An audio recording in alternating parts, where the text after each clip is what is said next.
Hello everyone, good morning. आप सभी को मेरी नमस्ते और जय हिंद। मेरा नाम तुषार है और जेकेएसएसबी प्रेप जोन में आप सभी का स्वागत है। तो जैसे कि पिछली वीडियो में मैंने आपको स्ट्रेटेजी बताई थी मैथ्स और रीजनिंग का सिलेबस कंप्लीट करने के लिए फॉर आपके अपकमिंग जेकेएसएसबी एग्जाम्स। सो आज से हम शुरू करने जा रहे हैं अपनी ये प्लेलिस्ट, जिसका ये फर्स्ट लेक्चर होगा, जिसमें हम कवर करेंगे परसेंटेज चैप्टर से। और आज के लेक्चर में हम देखेंगे परसेंटेज के बेसिक्स। ठीक है। So without wasting much of the time शुरुआत करते हैं परसेंटेज चैप्टर से। और ट्रस्ट मी, जैसे ये मैं परसेंटेज आपको पढ़ाऊंगा, इसके जो कॉन्सेप्ट्स होंगे वो आपके जो यूज़ होंगे प्रॉफिट एंड लॉस चैप्टर में भी यूज़ होंगे और सिंपल इंटरेस्ट कंपाउंड इंटरेस्ट में यूज़ होंगे। और इवन पूरे ही अर्थमेटिक में जो ये बेसिक है परसेंटेज का, ये यूज़ होगा। इसमें जो हमारी दो क्लासेस यूज़ होंगी, फर्स्ट क्लासेस में हम अपना ये देखेंगे कि जो हमारा आउटपुट है जब वो ए क्रॉस बी पे डिपेंड करता है तो हमारे क्या केसेस बनते हैं और हमारे क्वेश्चंस जो होते हैं वो कैसे सॉल्व होते हैं। सेकंड क्लास में हम अपना देखेंगे जब हमारा आउटपुट जो है डिपेंड करता है ए प्लस बी पे, वहाँ पे हम एक एमपीजी मेथड देखेंगे। उसके बाद हम एक चीज़ देखेंगे नलीफाई इफेक्ट, जो कि आपके जेके एसएसबी एग्जाम्स का सबसे फेवरेट टॉपिक है। और जो लास्ट अभी जून 2024 में फीमेल सुपरवाइजर का एग्ज़ाम हुआ है, वहाँ पर भी जो परसेंटेज चैप्टर से क्वेश्चन आया है वो नलीफाई इफेक्ट पे ही आया है। तो बिना किसी टाइम वेस्ट किए हुए चलिए शुरुआत करते हैं आज की क्लास का। सबसे पहली चीज़ कि परसेंटेज होता क्या है। अगर मैं कह लूँ कि मेरे पास अगर कोई भी एक वेरिएबल है x, ठीक है, अगर मैं उसका परसेंटेज निकालना चाहूँ तो उसका वैल्यू जो आता है मेरे पास वो आता है मेरा x/100। ठीक है। तो मैंने क्या कहा, अगर मेरे पास कोई भी वेरिएबल है x, उसका मैं अगर परसेंटेज निकालना चाहूँ तो मैं उसका कैसे लिख सकता हूँ, x/100। विच मीन्स कि अगर मेरे पास सपोज कर लेते हैं 5 है मेरे पास, तो मैं अगर 5 का परसेंटेज निकालना चाहूँ तो ये मेरे से कैसे निकलेगा, ये निकलेगा मेरा 5/100। जब हम इसको सिंप्लीफाई करेंगे तो ये कितने से जाएगा, ये 1 से जाएगा और ये कितने से जाएगा, 20 से जाएगा। आई होप आपको ये सॉल्व करना आता होगा। डिविजिबिलिटी रूल ऑफ 5 आता होगा, जिसके भी एंड में 5 आता है या फिर 0 आता है वो 5 से टर्म कट जाती है। ये कॉन्सेप्ट जो होता है हमारा नंबर सिस्टम में यूज होता है, तो ये कॉन्सेप्ट जो है हम नंबर सिस्टम में देखेंगे। ठीक है। सो हमने क्या इंटरप्रेट करा इससे कि x% का मीनिंग होता है x/100। अगर हमारे पास y% होगा तो y% का मीनिंग होगा y/100। सो किसी भी चीज़ का अगर हमें परसेंटेज निकालना है तो हमें उसे डिवाइड कर देना है सिंपली 100 से और उसको आगे सिंप्लीफाई कर देना है। ठीक है। और यहाँ पे ये भी लिख लेते हैं हम, जैसे कि हमारे पास y% होगा तो वो हो जाएगा हमारा y/100। ठीक है। अब मैं आपको कह रहा था कि हमारा जो होल अर्थमेटिक है वो दो पिलर्स पे टिका हुआ है। एक जो है हमारा आउटपुट जब हमारा ए क्रॉस बी पे डिपेंड करता है, और दूसरा जब हमारा आउटपुट ए प्लस बी पे डिपेंड करता है।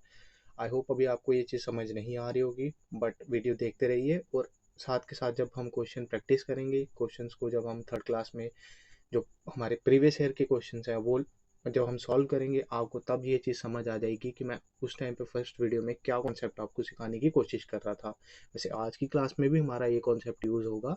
सो लेट्स सी आगे की क्या होता है ये टाइप्स ऑफ आउटपुट और कैसे हम इसको बेस पे क्वेश्चंस को सॉल्व करते हैं।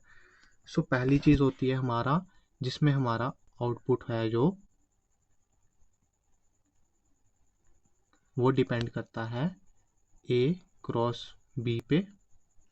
और दूसरी चीज़ होती है हमारी जिसमें हमारा आउटपुट जो है वो डिपेंड करता है ए प्लस बी पे। ठीक है।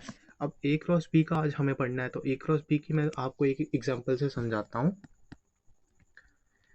जैसे कि मान लो कि अगर कोई भी एक आपके पास, मान लो कि कोई आपने बैंक में गए, ठीक है, सपोज आपने कोई भी लोन लिया, उसका इंटरेस्ट रेट था 8% 1 साल के लिए। ठीक है। तो जब 2 साल के लिए वही सेम रेट पे इंटरेस्ट लगेगा, तो बताओ फाइनल जो आपका इंटरेस्ट लगेगा 2 साल के बाद वो कितना लगेगा। ये क्वेश्चन है सिंपल इंटरेस्ट का, बट ये डिपेंडेंट कर रहा है हमारा आउटपुट जो है वो हमारा ए क्रॉस बी पे डिपेंड कर रहा है।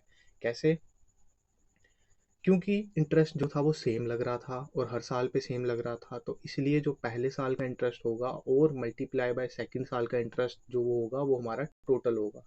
तो यहाँ पे भी सेम वही चीज़ आ गई ना कि जो टोटल था वो हमारा आउटपुट आ गया, पहले साल का इंटरेस्ट हमारा ए आ गया, देन जो सेकंड साल का इंटरेस्ट था हमारा वो बी के बराबर आ गया। ठीक है। सो अभी तक इसको इतना ही समझते हैं, जब आगे हम क्वेश्चन करेंगे वो हम वहीं पे ये वाला कॉन्सेप्ट को अच्छे से समझ लेंगे और उसकी जो क्वेश्चन सॉल्विंग और प्रैक्टिस है वो भी हम आगे इसकी देख लेंगे। तो अब जो मेन चीज़ें हैं हमारी याद करने वाली किसी चैप्टर में वो देख लेते हैं। पहली चीज़ है हमारी percentage, fraction to percentage conversion. So जैसे मैंने आपको बताया कि जो हमारा चैप्टर है परसेंटेज, उसमें आपको 3 से 4 चीज़ें जो होंगी वो आपको टिप्स पे याद होनी चाहिए। पहली चीज़ है फ्रैक्शन टू परसेंटेज टेबल कैसे कन्वर्जन होती है, क्योंकि क्वेश्चन में आपको यही चीज़ें दे रखी होगी कि अगर मान लो कोई चीज़ 1/7 से इंक्रीज हो रही है तो 1/7 का मीनिंग क्या होता है। हाँ, आप निकाल सकते हो 1/7 का मीनिंग क्या होता है, 100 से मल्टीप्लाई करके डिवाइड करके 7 से। बट अगर आपको ये इसकी वैल्यूज़ पहले से याद होंगी so it will be very better ना, कि आप एग्ज़ाम में सीधे ही वैल्यू लिखेंगे और आपको मतलब हौच पौच नहीं करना पड़ेगा, पहले वैल्यू निकालो फिर उसके बाद क्वेश्चन सॉल्व करो, डबल काम नहीं करना पड़ेगा आपको। सो इसलिए आपको एक टेबल फ्रैक्शन टू परसेंटेज का याद होना चाहिए, दूसरा टेबल आपको जो है वो परसेंटेज टू फ्रैक्शन वाला याद होना चाहिए। दो चीज़ें हो गई हमारी, fraction to percentage, percentage to fraction. और उसके बाद जो चीज़ है वो आ गई हमारी, हमें स्क्वेयर्स की याद करने हैं। एटलीस्ट 30 तक तो याद होने चाहिए स्क्वेयर्स, और एटलीस्ट 20 तक तो हमें याद होने चाहिए क्यूब। क्योंकि अगर हमारे स्क्वेयर्स याद होंगे ना हमें, तो हम डायरेक्टली क्वेश्चंस को टैकल कर पाएंगे। वो हम देखेंगे आज की वीडियो में ही, हम देख लेंगे कि हम अगर स्क्वेयर्स अच्छे से याद रखते हैं तो हम क्वेश्चन को फटाफट से कितनी जल्दी सॉल्व कर लेंगे और हमें पेन की भी ज़रूरत नहीं पड़ेगी क्वेश्चन सॉल्व करने के लिए। ठीक है। सो जो हमारा फ्रैक्शन टू परसेंटेज है, इसमें हमारा जो फ्रैक्शन होता है, फ्रैक्शन पार्ट होता है, क्या होता है, ए अपॉन बी में कोई भी चीज़ लिखी होती है, अगर वो हमारी आगे जाती है फ्रैक्शन पार्ट में आ जाती है, उसको जब परसेंटेज में मतलब कन्वर्ट करना है तो वो हम कैसे करेंगे। सो पहली चीज़ आ गई हमारी 1/1 क्या होता है। वन वन की वैल्यू तो 100 होती है हमेशा, ये तो चीज़ हमें पता है। ठीक है। अब 1/2 है, 1/2 है मतलब कोई चीज़ जो है वो आधी हो रही है, आधी हो रही है तो मतलब 50% हो रही है। वैसे 1/3 है। कुछ कुछ कुछ वैल्यूज़ तो ऐसी हैं जो आपको मतलब एकदम से याद हो जाएंगी, जैसे 1/4 हो गई, 1/20 हो गई। 1/4 को ऐसे याद कर लो ना कि 100 को मैंने 4 से डिवाइड कर लिया तो 25% आ गया सीधे सीधे। 100 को मैंने 5 से कर लिया तो 20% आ गया। देन उसके बाद ये 1/20 की वैल्यू होगी, ये आपको डायरेक्ट याद हो जाएगी। ये 1/10 की होगी, ये डायरेक्ट याद हो जाएगी। सो आप इस टेबल को आज जब क्लास देख लेंगे उसके बाद इस टेबल को आप एक प्लेन पेपर पे बनाइएगा। इनफैक्ट तीनों चीज़ों को, चारों चीज़ों को पेपर पे लिखिएगा और जहाँ आप पढ़ते हैं वहाँ पेस्ट कर लीजिएगा। तो जब आप रोज़ इसको देखेंगे, मतलब कॉन्शियसली, मतलब देखेंगे, जस्ट एक बार रीड करेंगे तो सबकॉन्शियसली आपको बार बार देखने के बाद ये अल्टीमेटली दिमाग में चीज़ें बैठ जाएंगी और आपको वैल्यूज़ याद हो जाएंगी। जब आपको वैल्यूज़ याद हो जाएंगी तो आपको फिर क्वेश्चन में कोई भी प्रॉब्लम नहीं आने वाली है। ठीक है। सो इस टेबल पे अब मतलब ज़्यादा टाइम ना वेस्ट करते हैं, क्योंकि ये चीज़ आपको याद करनी है। तो आप इसका स्क्रीनशॉट ले लीजिए या फिर जब क्लास ख़त्म हो जाएगी तो आप ये पीडीएफ से देख लीजिएगा और ये टेबल आप फिर से अपना याद कर लीजिएगा। ठीक है। नेक्स्ट चीज़ अपनी आ जाती है हमारा परसेंटेज टू फ्रैक्शन कन्वर्जन वाला टेबल। अब इसमें क्या होता है, इसमें हमें अगर जैसे दे रखा है, हम मान लेते हैं कि मेरे को दे रखा है कि कोई चीज़ जो है वो 25% से इंक्रीज़ हो रही है। ठीक है, 25% से इंक्रीज़ हो रही है। अब 25% का मीनिंग क्या होता है, 25% का मीनिंग होता है 100/4। ठीक है। 100/4 तो सॉरी 100/4 तो इसकी वैल्यू हो जाएगी। सो इसका मीनिंग होता है हमारा कि 25% को जब हटाया तो 100 आया हमारे पास। ठीक है। सो जब हम इसको काटेंगे तो 25 1 जा, 25 4 जा। ठीक है। अब सबसे मेन इंपॉर्टेंट चीज़ है जो आपको यहाँ सीखनी है। अब देखो, ये होती है हमारी बेस वैल्यू, जो हमारी होती है नीचे वाली वैल्यू उसको बोलते हैं बेस वैल्यू। अब यहाँ पे इंक्रीज हो रहा है ना, इंक्रीज दे रखा है हमें यहाँ पे, तो 4 पे एक इंक्रीज हो रहा है, 4 पे एक इंक्रीज हो रहा है। दोबारा देखेंगे, ये जो 4 होती है हमारी, ये बेस वैल्यू होती है। इसके बाद देखते हैं कि क्वेश्चन में क्या दे रखा है, इंक्रीज हो रहा है कि डिक्रीज हो रहा है। अगर इंक्रीज हो रहा है तो 4 पे एक इंक्रीज हो रहा है। जब एक इंक्रीज होगा 4 पे, तो हमारी फाइनल वैल्यू क्या बनेगी, 5/4। ठीक है। अगर वहीं डिक्रीज दे रखा होता 25% से, तो हमारी वैल्यू क्या आती, हमारी वैल्यू हो जाती तब 1/4। 4 बेस है, 4 पे एक डिक्रीज हो रहा है, 4 पे एक डिक्रीज हो रहा है, तो हमारी वैल्यू क्या आ जाती तब, 3/4। और यही चीज़ जो है वो हमारे मोस्ट ऑफ द क्वेश्चंस में यूज़ होएगी। जब हमें परसेंटेज में दे रखा होगा कि कोई चीज़ 25% से, कोई चीज़ 9.09% से इंक्रीज या डिक्रीज हो रही है, तो बताओ फाइनली जो हमारा टोटल आउटपुट होगा उसमें कितना परसेंट का चेंज आएगा। सो इस वजह से ये दो टेबल जो है, परसेंटेज टू फ्रैक्शन और फ्रैक्शन टू परसेंटेज, ये इसलिए इतने इंपॉर्टेंट हो जाते हैं। ये तो हमने सिर्फ एक एग्जांपल देखी, इनमें से कोई भी वैल्यू क्वेश्चन में दे सकता है कि कोई चीज़ 6.25% से इंक्रीज हो रही है, कोई वैल्यू 5.56% से इंक्रीज हो रही है या डिक्रीज हो रही है। तो तब आपको उसकी फ्रैक्शन वैल्यू लिखनी है।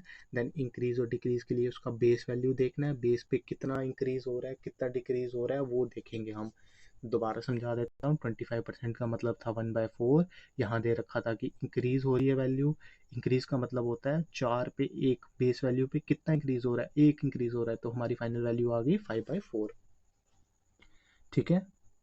सो चलिए आगे बढ़ते हैं और देखते हैं अपने स्क्वेयर्स को। ठीक है। हाँ, तो एटलीस्ट आपको 30 तक तो स्क्वायर याद होने चाहिए, और आई होप आप लोगों को 15 तक तो आते ही होंगे मोस्टली सबको।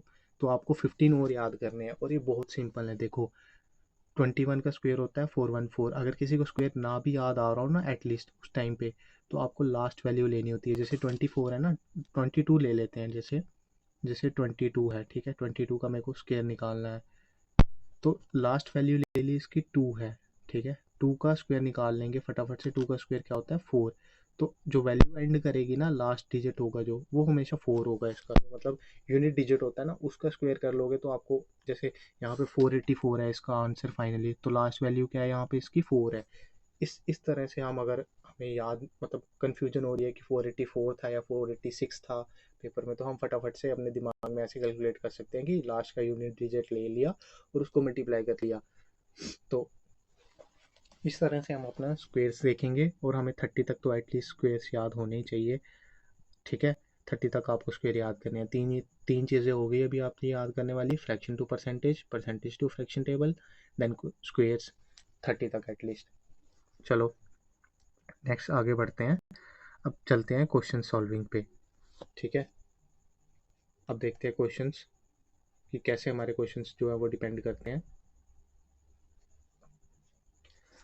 अब देखो, मैंने क्या बोला था, आउटपुट जो होता है दो टाइप का होता है। क्वेश्चन में क्या दे रखा है, अगर सी जो है हमारा ए क्रॉस बी पे डिपेंड करता है, ए जो है हमारा 10% से इंक्रीज होता है, बी हमारा 10% से इंक्रीज होता है, तो बताओ फाइनली ओवरऑल चेंज कितना होगा सी में। ठीक है, दोबारा क्वेश्चन पढ़ेंगे। सी जो है ए क्रॉस बी पे डिपेंड करता है, ए 10% से इंक्रीज हो रहा है, बी 10% से इंक्रीज हो रहा है, तो बताओ फाइनली ओवरऑल चेंज जो होगा सी में वो कितने परसेंट से होगा। अब देखो, तो यहाँ पे हम इसका सॉल्यूशन करते हैं।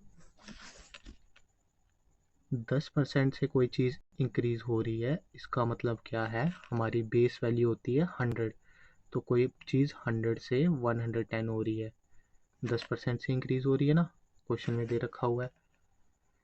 ठीक है, तो जब हम इसको काटेंगे तो हमारे पास वैल्यू क्या आ जाएगी, 1.1। 1.1 वैल्यू आ गई। ठीक है, तो हमारा जो ए है वो भी 1.1 से इंक्रीज हो रहा है, क्योंकि 10% से इंक्रीज हो रहा है। बी भी हमारा जो है वो 1.1 से इंक्रीज हो रहा है, क्योंकि वो भी 10% से इंक्रीज हो रहा है। और according to question C is equals to अपना ए इंटू बी है फाइनली। ठीक है, तो जब इसमें हम वैल्यू पुट करेंगे 1.1 इंटू 1.1, तो ये 1.1 आपको कुछ 11 की तरह नहीं लग रहा, अगर हम पॉइंट्स को हटा दें, है ना। तो अगर हम पॉइंट्स को हटा दें तो ये 11 की तरह लग रहा है, और 11 इंटू 11 क्या होता है, हमारा स्क्वेयर हो गया, हमारा 11 का स्क्वेयर। तो जब हम 11 का स्क्वेयर करेंगे, तो अगर इसको ऐसे मान लो, ये आ गया 11, ये आ गया 11 और अपॉन अपॉन में हमारा आ जाएगा, क्या आ जाएगा हमारा अपॉन में 100। ठीक है, जब 11 का स्क्वायर करेंगे तो ये कितना होता है 121। 2 के बाद पॉइंट हटाएंगे, जब इसको ऊपर लेके जाएंगे तो क्या आ जाएगा 0.21, 1.21। अब मैं आपको ये चीज़ बता दूं कि ये जो होती है हमारी वैल्यू, इसको हम मानते हैं 100। ठीक है, और ये जो फाइनल वाली वैल्यू होती है ना पॉइंट के बाद की, ये होती है हमारा परसेंटेज इंक्रीज या डिक्रीज किसी भी चीज़ में। ठीक है, सो जो हमारा फाइनल ओवरऑल रिजल्ट है वो 21% से इंक्रीज या डिक्रीज, इंक्रीज हो रहा है क्योंकि दोनों वैल्यू इंक्रीज हो रही है, तो इसलिए 21% से इंक्रीज हो रही है कोई वैल्यू। तो देखा आपने, अगर आपको स्क्वायर आता था 11 का तो ये कितनी इजीली हो जाना था ये क्वेश्चन, कितनी आपको ये चीज़ें बाकी सोचनी भी नहीं पड़नी थी। सो आई होप आप लोगों को ये क्वेश्चन समझ आया होगा, नहीं भी आया तो बी पेशेंट। और आपको ऐसा लग रहा होगा अभी तक अगर आपने वीडियो देखी है कि ये कुछ अलग टाइप का परसेंटेज हो रहा है, बाकी सब तो ये करवाते हैं कि अगर x जो है वो मतलब x% ऑफ कुछ भी नंबर इज इक्वल्स टू इतना, तो फाइंड इतना परसेंट ऑफ नंबर इतना। वो आगे हमारे बिल्कुल बेसिक क्वेश्चंस आ गए, वो हमारा जेकेएसएस भी अब इतना लेवल हाई हो चुका हुआ है कि वो क्वेश्चंस आने से रहे अब क्वेश्चंस। तो उन क्वेश्चंस को करने का कोई फ़ायदा ही नहीं है जब उसको आना ही नहीं है उसने एग्ज़ाम्स में। उन क्वेश्चंस ने अगर आ भी गया तो आई होप कि आपको इतनी समझ तो हो गई कि अगर आपको सिंपल क्वेश्चन दे दिया जाए कि फाइंड x% ऑफ 50, तो इसका मतलब तो क्या हुआ, सिंपल x/100 हो गया इंटू x/100 हो गया इंटू 50 हो गया। तो आई होप इतनी चीज़ तो आपको आती ही होगी। तो ये सिंपल सिंपल क्वेश्चन पे टाइम वेस्ट करने से अच्छा है हम क्वालिटी क्वेश्चन करें, क्वालिटी कंटेंट पढ़ें, लिमिटेड पढ़ें, सो दैट हमारे जो एग्ज़ाम में आने वाले क्वेश्चन है, अगर एग्ज़ाम का लेवल थोड़ा ऊपर भी करता है एग्जामिनर, तो हमें उससे कोई फ़र्क ना पड़े और हमारे जो क्वेश्चन हैं वो बने एग्ज़ाम में। ठीक है, सो इस वजह से मैं आपको एक अलग अप्रोच से करवा रहा हूँ। और 2 क्लास तो मेरे को देना है एटलीस्ट। ठीक है, 2 क्लास देने के बाद जब थर्ड क्लास में पहुँचेंगे ना, फिर जज करना कि आपको क्वेश्चंस लग रहे हैं कि नहीं लग रहे हैं। 2 क्लास के बाद ही आप परसेंटेज की कोई भी पुरानी प्रीवियस ईयर बुक उठा के लगाना और उसको देखना, चाहे तो एसएससी की हो उसको भी यूज़ करके देख लेना, आपके ऑलमोस्ट आपसे परसेंटेज के क्वेश्चंस बनना शुरू हो जाएंगे। ठीक है, सो इसको मैं इरेज कर देता हूँ क्योंकि ये अपने काम की चीज़ नहीं थी। सो ये क्वेश्चन देखा हमने, इसका एक और तरीका भी होता है जिसको हम बोलते हैं सक्सेसिव मेथड, उससे भी हम इस क्वेश्चन को सॉल्व कर सकते हैं। वो भी हम आज की क्लास में ही देखेंगे बट थोड़ा आगे देखते हैं। फिलहाल अभी आप एक मेथड याद रखो, कोई चीज़ 10% से इंक्रीज हो रही थी, मतलब 100 से 110 हो गई, जब इसको काटा तो ये 1.1 हो गई। ए भी 10 से हो रहा था, बी भी 10 से हो रहा था, तो 1.1 आ गया। और जब इसको फॉर्मूले में पुट करा, जो क्वेश्चन में दे रखा है कि सी जो है ए क्रॉस बी पे डिपेंड करता है, तो ये 1.1 इंटू 1.1 आया। तो जब इसको मल्टीप्लाई किया तो हमारा आया आंसर 1.21। तो 1 जो होता है वो हमारा 100 होता है, और 21 जो था हमारा फाइनली जो इंक्रीज आया था, चेंज आया था हमारा वैल्यू में, परसेंटेज में, वो था हमारा। सो इस क्वेश्चन का सोल्यूशन जो था वो हो गया 21%। ठीक है, चलो तो नेक्स्ट क्वेश्चन करते हैं। इसमें कहता है कि हमारा एक्स जो है वो वाई और जेड पे डिपेंड करता है, और जो इंक्रीज है वाई में वो है 20% का इंक्रीज, और जेड में भी 10% का इंक्रीज। एक में 20% का, एक में 10% का। चलो अभी हमने सिमिलर वैल्यूज़ को कर रहे हैं, तो सिमिलर वाली वैल्यूज़ को ही देखते हैं। यहाँ पे आप मान लो कि चेंज जो है वो 20% का ही है। ठीक है, 20 कर दिया मैंने इसको 10 को, क्योंकि एक क्वेश्चन कर रहा था ना सिमिलर वैल्यू को। अब ये वाला भी सिमिलर वैल्यू पे देख लेते हैं, फिर जब सक्सेसिव मेथड बताऊंगा मैं आपको उसमें डिफरेंट वैल्यूज़ का बता दूंगा। तो इसमें क्या हो रहा है, कोई चीज़ 100 से 20 इंक्रीज हो रही है तो 120 हो रही है। तो जब हम इसको काटेंगे तो ये आ जाएगा हमारा 1.2। तो हमारा ए जो है वो भी 1.2 आ जाएगा, बी जो है हमारा वो भी 1.2 आ जाएगा। तो C is equals to A into B है हमारा। जब इसमें वैल्यू पुट करेंगे तो सी हमारा आ जाएगा 1.2 इंटू 1.2। तो ये आपको 12 के स्क्वायर की तरह नहीं लग रहा, और 12 का स्क्वायर क्या होता है हमारा 44। तो जब 2 के बाद पॉइंट, यहाँ से 1 के बाद पॉइंट, यहाँ से 1 के बाद पॉइंट, जो फाइनली रिजल्ट आएगा हमारा उसमें हमारा पॉइंट 2 के बाद आएगा, ये होता है हमारा 100। ठीक है, तो ये होता है हमारा जो फाइनली चेंज होता है ओवरऑल रिजल्टेंट में। तो 45% इज़ आवर राइट आंसर। ठीक है, तो हमने क्या करा कि दोनों वैल्यूज़ जो थी वो 20% से इंक्रीज़ हो रही थी। 20% से इंक्रीज़ होने का मतलब क्या हुआ कि कोई चीज़ 100 से 120 हो रही है, 100 से 120 हो रही है कोई चीज़। तो 100 से 120 हो रही है, जब हमने इसको काटा तो ए जो है हमारा 1.2 आ गया, बीच भी जो था हमारा वो 1.2 आ गया। जब हमने इसको फॉर्मूला में डाला तो ये हमने देखा कि ये तो 12 और 12 हो गया, अगर हम पॉइंट हटा देंगे तो 12 का स्क्वायर 144 होता है। तो जब 144 आया तो 1 जो था हमारा 100 होता है, और ये 44 जो था हमारा जो इंक्रीज़ हुआ था टोटल वैल्यू में वो था हमारा। ठीक है, सो आई होप आपको स्क्वेयर्स का पावर अभी समझ आया होगा कि कितना मैजिकल है स्क्वेयर्स को याद करना, फटाफट से आंसर आ जाता है। अगर देखो एग्ज़ाम में आपको ये क्वेश्चन अप्रोच करना होता ना तो आपके लिए 10 सेकेंड भी बहुत थे। आपको जस्ट दिमाग में सोचना था कि 20% का मीनिंग क्या हुआ, 100 से 120। ठीक है, 120 हो गया, 1.2 हो गया, 1.2 का मतलब 12, 12 का स्क्वायर 144, 100 हो जाता है, तो 44 से ओवरऑल इंक्रीज या डिक्रीज हो रहा होगा। ठीक है, तो इस तरह से आप क्वेश्चन को अप्रोच करेंगे। अब देखो, अभी आ गए आपके एग्जाम के टाइप के क्वेश्चंस। अब देखो आप सबने छोटी क्लास में ये तो पढ़ रखा होगा कि एरिया जो है रेक्टेंगल का वो होता है लेंथ इनटू ब्रेथ। अब एरिया के फॉर्मूले को तो आप चेंज नहीं ना कर सकते, और वो भी स्पेशली रेक्टेंगल का, या फिर कोई भी आपकी जो कह सकते हैं कि मेंसुरेशन की कोई भी, जैसे आपका एरिया हो गया रेक्टेंगल का, स्क्वायर का, इसको आप चेंज तो नहीं कर सकते ना। तो अब क्वेश्चन में ये दे रखा है कि एरिया जो है लेंथ इनटू ब्रेथ पे डिपेंड करता है। जो पहली चीज़ पढ़ी थी हमने कि आउटपुट की पहली टाइप, आउटपुट जो है वो ए क्रॉस बी पे डिपेंड कर रहा है। ठीक है, यहाँ पे लेंथ क्रॉस ब्रेथ पे डिपेंड कर रहा है। अब कह रहा है कि लेंथ जो है इंक्रीज हो रही है 30% से, ब्रेथ इंक्रीज हो रही है 30% से, सेम हो रही है। तो चलो क्वेश्चन सॉल्व करते हैं। कोई चीज़ 100 से 130 हो रही है, 30% से इंक्रीज है ना, जब इसको काटेंगे ये आ जाएगा हमारा 1.3। तो लेंथ भी हमारी 1.3 से ये हो रही है, और हमारी ब्रेथ जो है वो भी 1.3 से हो रही है। और हमारा फॉर्मूला कहता है एरिया जो है वो लेंथ इंटू ब्रेथ है। जब इसको फॉर्मूले में डालेंगे तो ये हो जाएगा 1.3 इंटू 1.3। 1.3 का जब हम पॉइंट हटाएंगे तो ये क्या हो रहा है, 13 इंटू 13, 13 इंटू 13 मतलब 13 का स्क्वायर, तो ये आ गया 1.69। 1 का मतलब होता है हमारा 100, और 69 का हो गया हमारा मतलब कि 69% से इंक्रीज हो रहा है एरिया की वैल्यू। ठीक है, सो देखो कितने इजीली क्वेश्चन सॉल्व हो गया, ये वाला भी, एरिया वाला भी।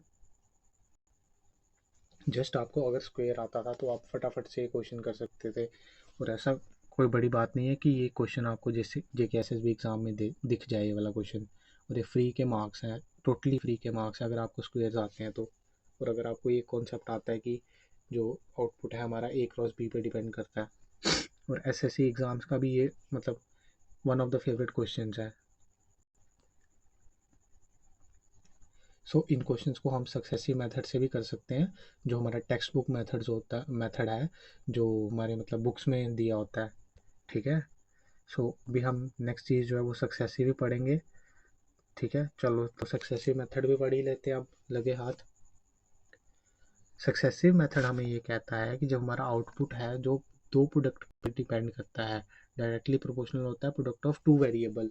जैसे अभी हमने देखा कि एरिया जो है हमारा लेंथ इनटू ब्रेथ पे डिपेंड कर रहा था, तो वहाँ पे हम जब सक्सेसिव यूज़ करते हैं तो वो सक्सेसिव ऑफ 2 होता है। वैसे सक्सेसिव ऑफ 3 का फॉर्मूला भी होता है, बट JKSSB ने आज तक 3 वैल्यू का तो कभी पूछा नहीं है, बट हम फिर भी पढ़ के जाएंगे।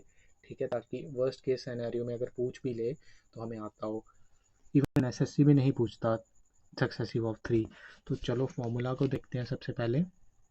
हमारा सक्सेसिव जो है वो कहता है कि जैसे अगर हमारा एरिया था वो डिपेंड कर रहा था लेंथ इनटू ब्रेथ पे, तो जो हमारा सक्सेसिव होगा, ठीक है, वो होगा, इसको अगर हम x% मान ले, इसको हम y% मान ले, तो हमारा सक्सेसिव होगा हमारा वो होगा हमारा x% plus y% plus x into Y upon 100 का होल परसेंट। और इसमें हमें वैल्यू पुट करते हैं अपनी, इस चीज़ में हम अपनी वैल्यू पुट करते हैं जो भी इंक्रीज़ या डिक्रीज़ हो रहा होता है, और हमारे पास फाइनली जो है वो आंसर आ जाता है कि हमारा टोटल नेट चेंज जो था वो कितना था। अब ये सक्सेसिव ना वहाँ पे लगता है जहाँ पे हमारी एक्स और वाई की वैल्यू ना अलग अलग हो। अगर हमारी वैल्यू सेम हो गई, जैसे पहले हमारी वैल्यू सेम थी, 10% से इंक्रीज़ हो रहा था, 10% से इंक्रीज़ हो रहा था, 20 से हो रहा था, 20 से हो रहा था, 30 से हो रहा था, 30 से हो रहा था, तो हम डायरेक्ट सीधा ही मल्टीप्लिकेशन यूज़ कर लेते थे, स्क्वेयर यूज़ कर लेते थे। अगर यहाँ पे वैल्यू चेंज हो जाए, अब जैसे क्वेश्चन में देखते हैं, हाँ अब यहाँ पे एक वैल्यू 12 से इंक्रीज हो रही है और एक जो है वो 10 से इंक्रीज हो रही है। ठीक है, अगर हम इसको पुराने मेथड से करें जो हमने पहले सीखा था, तो उसमें हमारी थोड़ी सी कैलकुलेशन बढ़ जाएगी। करने को आप उस मेथड से भी कर सकते हो, बट हमारी थोड़ी सी कैलकुलेशन इंक्रीज हो जाएगी। सो यहाँ पे हमारा ए जो है वो इंक्रीज हो रहा है 100 से 112, और जो हमारा बी है वो इंक्रीज हो रहा है 100 से 110। जब इसको सॉल्व करेंगे, ये तो कटेगा नहीं, ये कटेगा। ठीक है, सो ये हमारा कितना आ जाएगा, ये आ जाएगा हमारा ए की वैल्यू आ जाएगी 1.12 और बी की वैल्यू आ जाएगी 1.1।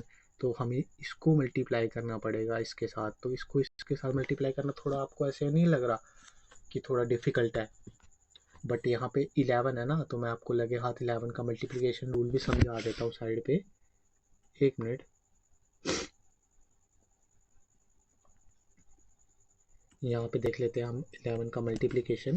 जैसे यहाँ पे 112 है ना, मान लो इसको आपको 11 के साथ मल्टीप्लाई करना है ना, तो लास्ट वैल्यू जो होती है ना उसको एज इट इज़ लिखना होता है, जो फर्स्ट वैल्यू होती है ना उसको भी एज इट इज़ लिखना होता है, और जो बीच की वैल्यूज़ होती है ना उनको प्लस कर लेना होता है आपस में। जैसे यहाँ पे कितना है 1 और 2, तो ये आ जाएगा 132 आ जाएगा इसका। ठीक है, 132 जब इसको हम मल्टीप्लाई करेंगे तो ये आ जाएगा हमारा 132।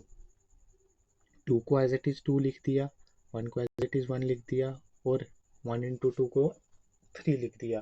ठीक है, सो ये जो था हमारा, ये आ गया हमारा 11 का मल्टीप्लिकेशन रूल। ठीक है, तो 11 का मल्टीप्लिकेशन जो था वो हमने थोड़ा सा गलत कर दिया था, तो फिर से देखते हैं 112 इंटू 11, जो ये वैल्यू है इसको एज इट इज़ लिखेंगे 2, ये वाली जो वैल्यू है इसको एज इट इज़ लिखेंगे 1, इसको प्लस करेंगे तो क्या आएगा हमारे पास 3, इसको प्लस करेंगे तो हमारे पास क्या आएगा 2। सो फाइनली हमारा रिजल्ट जो होगा वो ये होगा।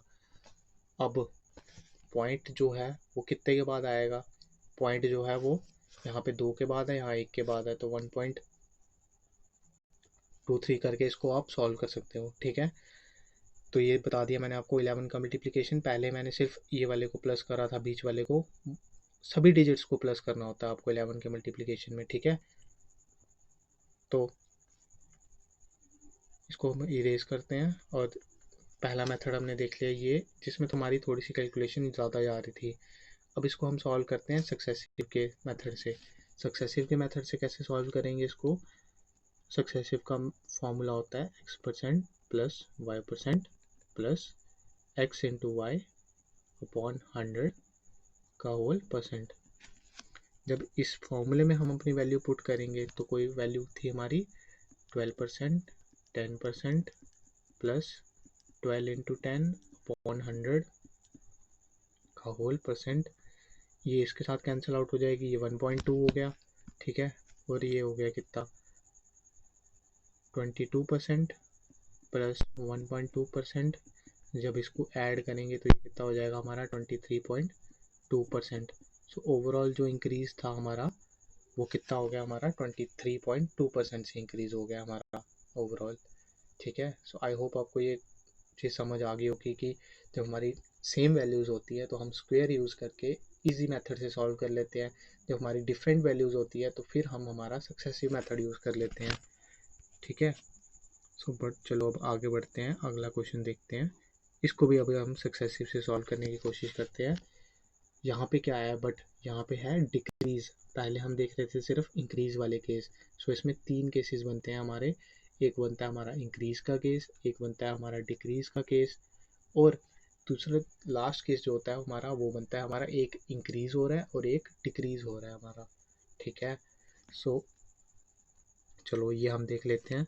कोई चीज़ हमारी डिक्रीज हो रही है तो हमारी 100 से 90 हो रही है कोई चीज़, क्योंकि डिक्रीज हो रही है 10 से, तो 100 से 90 हो रही है। तो सेम ही बाकी चीज़ों के लिए भी हो रही है, दोनों के लिए सेम हो रही है। सो ए के लिए भी आ जाएगा 0.9, बी के लिए भी आ जाएगा 0.9। ठीक है, तो जब इसको फॉर्मूले में पुट करेंगे तो ये आ जाएगा हमारा A is equals to A into B is equals to finally C. So जब 0.9 इंटू 0.9 करेंगे तो इसका मतलब क्या हुआ, 9 का स्क्वायर क्या होता है 81, तो 0.81 आ गया। अब देखो, अब सबसे मेन चीज़ है जो हमें यहाँ पे देखनी है। पहले हमारी वैल्यू क्या आती थी, यहाँ पे 1 आती थी, अब हमारी आ रही है 0। तो हम इसको 1 में से माइनस करेंगे, इसको क्या करेंगे 1 में से माइनस करेंगे, और ये आ गया हमारा 81। ठीक है, 81 1 मतलब 100 में से माइनस करेंगे। तो जब हम इसको 100 में से 81 को माइनस करेंगे, क्योंकि हमारी वैल्यू डिक्रीज हो रही थी ना, तो हमारा आया 19। तो जो 19% है वो हमारा ओवरऑल डिक्रीज आएगा आंसर में। ये जो है ये सिली मिस्टेक हो जाएगी यहाँ पे। ठीक है, इस क्वेश्चन में ये सिली मिस्टेक हो जाएगी अगर आपने ध्यान नहीं दिया। तो फाइनली आपको आई होप समझ आया होगा कि जब डिक्रीज का केस होता है तब कैसे होता है, और जब इंक्रीज का केस होता है तो तब कैसे होता है। ठीक है, तो चलिए नेक्स्ट क्वेश्चन पे बढ़ते हैं। तो ये क्वेश्चन देखते हैं। ये क्वेश्चन अभी आपको शायद से इसकी वैल्यू ना आती हो इस क्वेश्चन में, या फिर इसकी वैल्यू ना आती हो। जब आप एक बार टेबल याद कर लेंगे तो आपको वैल्यू याद हो जाएगी। सो ए यहाँ पे कह रहा है 7.69% से इंक्रीज हो रहा है। ठीक है, एक इंक्रीज हो रहा है एक डिक्रीज हो रहा है। ठीक है, तो 7.69 का मतलब क्या होता है, यहाँ पे 1/13 होती है इसकी वैल्यू। इंक्रीज हो रहा है तो इसका मतलब क्या हो जाएगा, 13 पे 1 का इंक्रीज हो रहा है, तो क्या हो जाएगी वैल्यू अपनी 14/13 हो जाएगी, क्योंकि इंक्रीज हो रहा है। और बी की बात रही तो बी का कितना दे रखा है 14.29 से डिक्रीज दे रखा है। तो 14.29 की वैल्यू क्या होती है 1/7 होती है। 7 पे 1 डिक्रीज हो रहा है तो ये वैल्यू क्या हो जाएगी 6/7 हो जाएगी। ठीक है, आई होप ये कोई चीज़ आपको समझ आई होगी। नहीं आए तो दोबारा देखते हैं। इस क्वेश्चन में एक केस इंक्रीज का था, एक केस डिक्रीज का था। तो ए हमारा 7.69 से इंक्रीज हो रहा है। इंक्रीज का मतलब कोई चीज़ बेस वैल्यू पे 1 बढ़ रही है। यहाँ बेस 13 था, 13 पे 1 बढ़ा 14 हो गया। यहाँ पे डिक्रीज हो रहा था तो बेस क्या था 7, 7 पे 1 था तो वो हो गया हमारा 6/7। ठीक है, सो इसको फॉर्मूले में पुट करते हैं। हम इसको ऐसे भी कर सकते हैं, A is equals to L into B. तो जब हम वैल्यू पुट करेंगे तो हमारा आ जाएगा 14/13 इंटू 6/7। जब इसको सॉल्व करेंगे तो ये 2, ये आ गया हमारा 12/13। तो कोई चीज़ 13 से 12 हो रही है, मतलब एक कम हो रही है कितने पे 13 पे, एक कम हो रही है कितने पे 13 पे। 1/13 की वैल्यू अभी हमने देखी थी क्या होती है 7.69। तो 7.69% से ओवरऑल डिक्रीज हो रही है वैल्यू। क्यों डिक्रीज, क्योंकि 13 पे एक कम हो रही है, एक कम हो रही है वैल्यू, इसलिए जो हमारा फाइनल आंसर आया वो आया हमारा 7.69। ठीक है, आई होप आपको ये क्वेश्चन समझ आया होगा। अगर आपको इस तरह से नहीं करना तो आप सक्सेसिव भी यूज़ कर सकते थे इसमें, बट सक्सेसिव में पॉइंट्स आ जाने थे, इस वजह से हमने पॉइंट की जो कैलकुलेशन थी वो डिफ़िकल्ट हो जानी थी, इस वजह से हमने इसको इस मेथड से करा। फाइन, सो आई होप ये लास्ट क्वेश्चन होगा आज की क्लास का। यस, ये लास्ट क्वेश्चन होगा आज की क्लास का हमारा। अब देख लेते हैं 3 वाला केस। ठीक है, अभी तक हमने 2 के केस देख लिए कि 2 जब हमारे होंगे तो हमारा कैसे सॉल्व होगा। अब फाइनली लास्ट क्वेश्चन है तो लास्ट में हम देख लेते हैं 3 का केस। कोई बड़ी बात नहीं है, जैसे हम 2 के सॉल्व कर रहे थे वैसे ही 3 का है। यहाँ पे ये दे रखा है इसने कि जो हमारी वॉल्यूम है वो इंक्रीज हो रही है 20% से, बी जो है लेंथ जो है वो इंक्रीज हो रही है 20 से, ब्रेथ जो है वो भी 20 से, और वॉल्यूम जो है हाइट जो है वो भी हमारी जो है वो इंक्रीज हो रही है 20 से, मतलब हमारा जो वॉल्यूम का फॉर्मूला होता है वो होता है length into breadth into height, और हर एक चीज़ जो है वो 20% से इंक्रीज़ हो रही है, 20% से इंक्रीज़ हो रही है हर एक चीज़। तो इसका मतलब क्या हुआ कि कोई वैल्यू जो है वो 100 से 120 हो रही है, ठीक है, तो ये हो रही है 1.2 हो रही है, 1.2 हो रही है। तो जब इसको पुट करेंगे यहाँ पे 1.2 इंटू 1.2 इंटू 1.2, तो ये क्या आ गया हमारा 12 का क्यूब आ गया, है ना।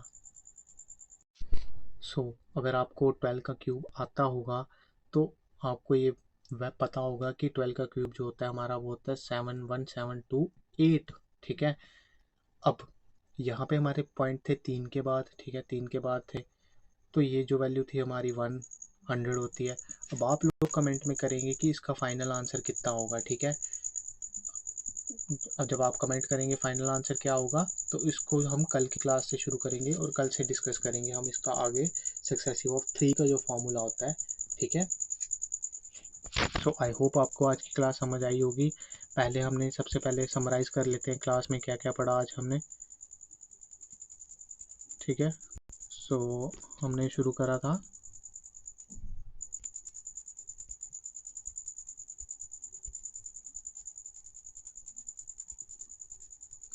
परसेंटेज से।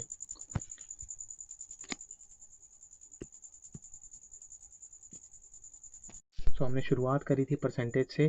परसेंटेज क्या होती है, कोई भी वैल्यू को अगर हम x% मान लेते हैं, कोई भी वैल्यू अगर x% है तो उसका मतलब क्या हुआ x/100। वहीं वेरिएबल या कांस्टेंट में देखेंगे अगर हम, तो 5% का मतलब हो गया 5/100।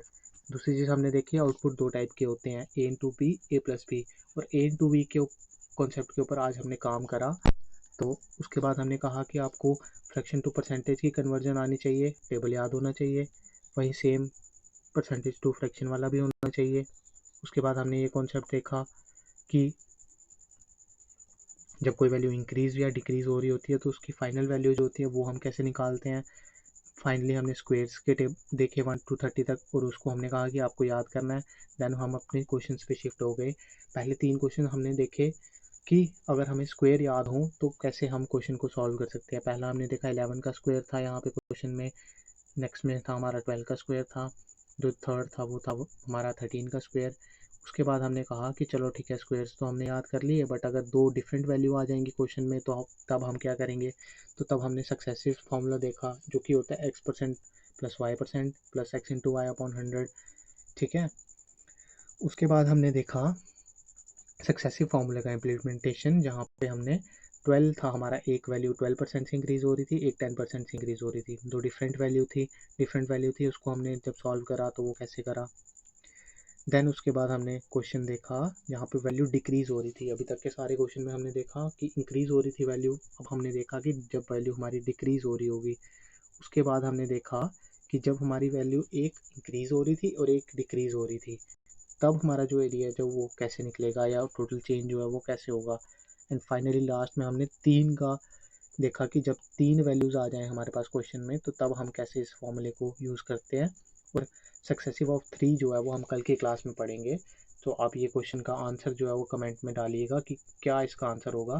तो थैंक यू, आज के लिए इतना ही रखते हैं, और आई होप आपको समझ आ रहा होगा। अगर नहीं भी आ रहा तो प्लीज़ कंटिन्यू करिए 2 से 3 क्लास के लिए, देन आपके उसके बाद की चीज़ें आपके लिए बहुत बहुत ज़्यादा स्मूथ होने वाली है। और ट्रस्ट में ऐसा वाला कंटेंट यूट्यूब पे आपको JKSSB के रिलेटेड तो कहीं पे भी नहीं मिलने वाला। और इतना सा पढ़ने के बाद जितना मैं करवा रहा हूँ, आपको कोई भी क्वेश्चन नहीं बचेगा, ट्रस्ट मी गाइस, ऐसा कोई क्वेश्चन नहीं बचेगा। हम बीच बीच में जो हमारे प्रीवियस ईयर में क्वेश्चन आया है ना JKSSB में, वो भी डिस्कस करते जाएंगे। जैसे नलीफाई पढ़ेंगे हम कल, तो नलीफाई में मैं आपको सुपरवाइज़र का क्वेश्चन भी सॉल्व करवा दूंगा, जो हमारे इस साल सुपरवाइज़र के एग्ज़ाम में आया था जून 2024 में, जो अभी कंडक्ट हुआ हमारा, ठीक है। So thank you everyone, bye bye.